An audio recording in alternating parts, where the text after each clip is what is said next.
ஆண்டவரும் எங்கள் மீட்பருமாகிய இயேசு கிறிஸ்துவின் இணையற்ற நாமத்திலே மீண்டுமாய் இந்த வருடத்தின் 6வது மாதமாகிய ஜூன் மாதத்தின் சிந்தனையினூடாக உங்களை சந்திப்பதிலே நான் மகிழ்ச்சி அடைகின்றேன்.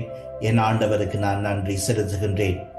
இந்த 2025வது வருடத்திலே எவ்வளவு வேகமாக 5 மாதங்களை கடந்து 6வது மாதத்திற்குள் நானும் நீங்களும் வந்திருக்கின்றோம். இதனை நினைத்து நாங்கள் ஆண்டவருக்கு நன்றி செலுத்த வேண்டிய பிள்ளைகளாக இருக்கின்றோம்.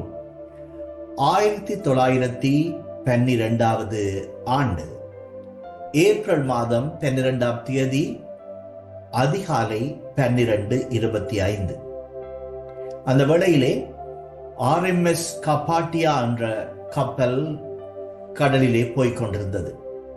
அந்த கப்பலுடைய கேப்டன் ஆதர் ரூஸ்டன் அவர் தனது அன்றைய நாளுக்குரிய பணிகளை எல்லாம் முடித்து ஓய்வு எடுப்பதற்காக தன்னுடைய கேபினுக்கு போய் உடைகளை எல்லாம் மாற்றிவிட்டு அவர் படுப்பதற்கு தூங்குவதற்கு அவர் ஆயத்தமாகின்றார். அந்த வேளையிலே அவரோடு கூட இருந்த வயர்லெஸ் கருவி ஒலிக்க ஆரம்பிக்கின்றது.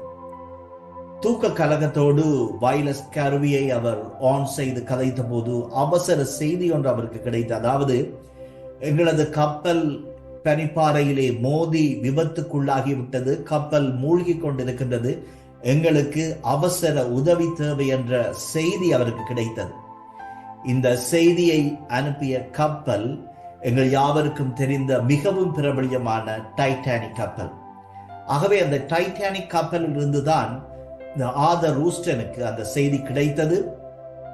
அவர் உடனடியாக தனது கப்பலோடு அந்த இடத்துக்கு விரைந்து சென்று 706 உயிர்களை, அதாவது மூழ்கி கொண்டிருந்த டைட்டானிக் கப்பல் இருந்து 706 உயிர்களை அவர்கள் காப்பாற்ற முடிந்தது. பிற்காலத்திலே ஆதர் ரூஸ்டன் இதை பற்றி சொல்லுகின்ற போது இது முழுவதுமாக தெய்வீக செயல் என்று அவர் சொல்லுகின்றார். எனக்கு அன்பானவர்களே, அந்த வேளையிலே அந்த வயர்லெஸ் கருவியை அவர் ஆன் பண்ணி அவர் பேசியிருக்காவிட்டால், அந்த சத்தத்தை அவர் கேட்டிருக்காவிட்டால் 706 பெருமதி வாய்ந்த உயிர்களை அந்த ஆதர் ரூஸ்டனும் அவருடைய கப்பலும் காப்பாற்றி இருக்க முடியாது. அந்த வேளையிலே அவர் வயர்லெஸை ஆன் பண்ணி அந்த செய்தியை கேட்டபடியால் தான் அவர் 706 உயிர்களை காப்பாற்ற முடிந்தது. அதே வேளையிலே அந்த டைட்டானிக் கப்பலில் இருந்து வேறு சில கப்பல்களுக்கும் செய்திகள் அனுப்பப்பட்டன. ஆனால் நடு இரவு நடுச்சாமா இருந்தபடியால் அந்த கப்பலை சேர்ந்தவர்கள் அந்த செய்தியை தெளிவாக கேட்கவில்லை. எனவே அவர்களால் உடனடியாக அந்த ஸ்பாட்டுக்கு வர முடியவில்லை. அவர்களும் அந்த செய்தியை கேட்டிருந்தால் இன்னும் பல உயிர்களை அந்த டைட்டானிக் கப்பலில் இருந்து காப்பாற்றி இருக்க முடியும். எனக்கு அன்பானவர்களே, எங்களுடைய வாழ்க்கையிலும் தேவனுடைய சத்தம் இப்படித்தான் பல இடங்களில் எங்களுக்கு கேட்கின்றது. 85வது சங்கீதம் 8வது வசனத்தை இந்த வேளையிலும் நாங்கள் வாசிக்க கேட்போம். சங்கீதம் 85 8வது வசனம். 85வது சங்கீதம் 8வது வசனம். கர்த்தராகிய தேவன் விளம்புவதை கேட்டேன். அவர் தம்முடைய ஜனங்களுக்கும் தம்முடைய பரிசுத்தவான்களுக்கும் சமாதானம் கூறுவார். அவர்களோ மதிகேட்டுக்கு திரும்பாதிருப்பார்களாக என்பதே ஆமீன். இங்கே இந்த வசனம் எங்களுக்கு சொல்லுகின்றது, தேவன் விளம்புவதை கேட்பேன், அதாவது தேவன் சொல்லுவதை கேட்பேன் என்று இந்த வசனம் சொல்லப்படுகின்றது.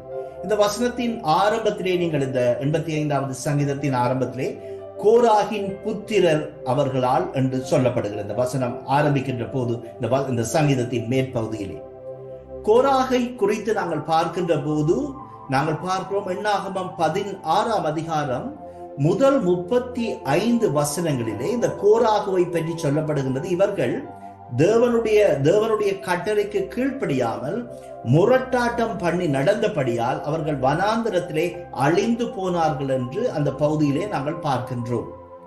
எனக்கு அன்பானவர்களே, அதனால்தான் இந்த சங்கீதம் ஒரு எச்சரிக்கையாக கோராகின் புத்திரருக்கு கொடுக்கப்படுவதை நாங்கள் பார்க்கின்றோம். அதாவது, உங்கள் முற்பிதா முரட்டாட்டம் பண்ணி ஆண்டவருடைய சத்தத்தை கேளாமல் அவர்கள் அழிந்து போனார்கள், அது மாதிரி நீங்களும் இனிமேல் இருக்கக்கூடாது என்ற அடிப்படையிலே இந்த வசனம் சொல்லப்படுகிறது. தேவன் விளம்புவதை கேட்பேன், தேவன் சொல்வதை நான் கேட்பேன். எனக்கு அன்பானவர்களே, எங்களுடைய வாழ்க்கையிலே பல சந்தர்ப்பங்களிலே கர்த்தருடைய சத்தம் எங்களுடைய வாழ்க்கையிலே எங்களுடைய காதுகளுக்குள் ஒலிக்கின்றது. நாங்கள் தவறான காரியங்களை செய்கின்ற போது, தவறான வழியிலே நாங்கள் நடக்கின்ற போது, தவறான பாதையிலே நாங்கள் செல்லுகின்ற போது ஆண்டவருடைய சத்தம் எங்களுக்கு சொல்லுகின்றது, மகனே மகளே, நீ என்னுடைய சத்தத்தை கேட்டு நீ மனம் திரும்பு என்று ஆண்டவருடைய சத்தம் எங்கள் காதுகளுக்குள் ஒலிக்கின்றது. ஆனால் நாங்கள் பல சந்தர்ப்பங்களிலே ஆண்டவருடைய சத்தத்தை கேளாமல், அவருடைய சத்தத்திற்கு நாங்கள் செவி கொடுக்காமல், நாங்கள் எங்கள் காதுகளை நாங்கள் அடைத்துக் கொள்வதால் நாங்கள் பல சந்தர்ப்பங்களிலே சரியான காரியங்களை செய்வதற்கு பதிலாக தவறான காரியங்களை செய்கின்றோம். எங்களுடைய வாழ்க்கையிலே பாவமான வாழ்க்கையை நாங்கள் தெரிந்து கொள்கின்றோம். ஆகவேதான் இன்றைய நாளிலும் என்னுடைய செய்திக்காக நான் கொடுத்திருக்கின்ற தலைப்பு, காது உள்ளவன் கேட்க கடவன். எங்களுடைய வாழ்க்கையில் எங்கள் எல்லோருக்கும் ஒரு காதை, 2 காதுகளை ஆண்டவர் தந்திருக்கின்றார். ஆண்டவர் பேசுவதை கேட்பதற்காக அவற்றை எங்களுக்கு தந்திருக்கின்றார். நல்ல சத்தங்களை கேட்பதற்காக அவற்றை எங்களுக்கு தந்திருக்கின்றார். எங்களுடைய வாழ்க்கையிலே நல்ல செய்திகளை கேட்பதற்காக இந்த காதுகளை ஆண்டவர் எங்களுக்கு தந்திருக்கின்றார். ஆகவே ஆண்டவர் எங்களோடு பேச முற்படுகின்ற போது, ஆண்டவர் பேசி எங்களை வழிநடத்த முற்படுகின்ற போது இந்த சத்தத்தை நாங்கள் கேட்க வேண்டும். அருமையான ஒரு சங்கீதம் சொல்வது, தேவனுடைய சத்தம், கர்த்தருடைய சத்தம் வல்லமை உள்ளது என்று சொல்லப்படுது. கர்த்தருடைய சத்தம் கேதுரு மரங்களை முறிக்கும் என்று சொல்லப்படும். அவ்வளவு தூரம் கர்த்தருடைய சத்தம் வல்லமை உள்ளது என்று நாங்கள் பார்க்கின்றோம். எங்களுடைய வாழ்க்கையிலும் ஆண்டவர் என்னோடும் உங்களோடும் ஒவ்வொரு நாளும், ஒவ்வொரு நிமிடமும், ஒவ்வொரு செகண்டும் ஆண்டவர் எங்களோடு பேச விரும்புகின்றார். இன்று பலர் தங்களுடைய வாழ்க்கையிலே ஆண்டவர் பேசுவதை கேட்காமல், ஆண்டவருடைய சொல்லுக்கு செவி கொடுக்காமல், ஆண்டவருடைய சத்தத்திற்கு செவி கொடுக்காமல் தங்களுடைய வாழ்க்கையிலே பாவமான காரியங்களுடைய பாதையிலே அவர்கள் நடந்து செல்கின்றார்கள். ஆனால் ஆண்டவர் ஒவ்வொரு நாளும் என்னோடும் உங்களோடும் அவர் பேசுகின்றார். அவர் அதன் மூலமாக என்னையும் உங்களையும் நேரான பாதையிலே வழிநடத்துவதற்கு ஆண்டவர் விரும்புகின்றார். ஆகவே ஒரு புதிய மாதத்தினுள் நீங்கள் நானும் வந்திருக்கின்றோம். இந்த மாதம் ஆண்டவர் எங்களுக்கு தந்த அருமையான ஒரு மாதம். இந்த புதிய மாதத்திலும் ஆண்டவர் பேசுவதற்கு நீங்களும் நானும் செவி கொடுப்போம். ஆண்டவர் சொல்லுவதை கேட்போம். தவறான காரியங்கள் செய்கின்ற போது, ஆண்டவர் பேசுகின்ற போது எங்கள் செவிகளை அடைத்துக் கொள்ளாமல் செவிகளை திறந்து அவருடைய சத்தத்தை நாங்கள் கேட்போம். அதனால் தான் எங்களுக்கு வேத வசனம், இதோ வாசற்படியிலே நின்று தட்டுகின்றேன், ஒருவனின் சத்தத்தை கேட்டு கதவை திறந்தால் என்று சொல்லப்படுது. ஆகவே ஆண்டவர் எங்கள் வாசற்படியிலே தட்டுகின்ற போது, எங்கள் உள்ளங்களுக்குள் வர விரும்புகின்ற போது அவருடைய சத்தத்திற்கு நாங்கள் செவி கொடுப்போம். செவி கொடுத்து எங்களை ஆண்டவருடைய பாதையிலே நடப்பதற்கு நாங்கள் பழக்கப்படுத்திக் கொள்வோம். ஆண்டவர் எங்களோடு பேச விரும்புகிறார். ஒவ்வொரு நாளும் ஆண்டவருடைய சத்தம் என்னுடைய காதிலும் உங்களுடைய காதுகளிலும் ஒலிக்கின்றது எனக்கு அன்பானவர்களே. ஆகவே இந்த புதிய மாதத்திலும் ஒருவேளை இவ்வளவு நாட்களும் நாங்கள் தேவனுடைய சத்தத்திற்கு நாங்கள் செவி கொடுக்காவிட்டால், தேவனுடைய சத்தத்தை நாங்கள் கேட்காத மனிதர்களாக இருந்திருப்போமானால், தேவனுடைய சத்தத்திற்கு எங்கள் காதுகளை அடைத்துக் கொண்ட பிள்ளைகளாக இருப்போமானால், அதிலிருந்து வெளியே வந்து தேவனுடைய சத்தத்திற்கு நாங்கள் செவி கொடுப்போம். தேவன் பேசுவதை கேட்போம். அவர் விளம்புவதை கேட்போம். அவர் எங்களோடு இடைப்பட விரும்புவதை கேட்போம். மகனே மகளே என்று அவர் என்னையும் உங்களையும் பேர் சொல்லி அழைப்பதை கேட்போம். தவறான பாதையிலே நாங்கள் நடக்கின்ற போது எங்களை நேரான பாதையிலே நடக்க சொல்லி ஒலிக்கின்ற அவருடைய சத்தத்திற்கு நாங்கள் செவி கொடுப்போம். செவி கொடுப்போமா? காதுகளை அடித்துக் கொள்ளாமல் அவருடைய சத்தத்தை கேட்போமா? கேட்க இந்த புதிய மாதத்திலும் ஆண்டவர் உங்களையும் என்னையும் அன்பாக அழைக்கின்றார். ஜெபம் செய்யும். ஆண்டவரே, இந்த வேளையில் எங்களை உம்முடைய பாதப்படியிலே ஒப்படைக்கிறோம். சுவாமி, உம்முடைய சத்தம் வல்லமை உள்ளது. உம்முடைய சத்தம் மகத்துவம் உள்ளது.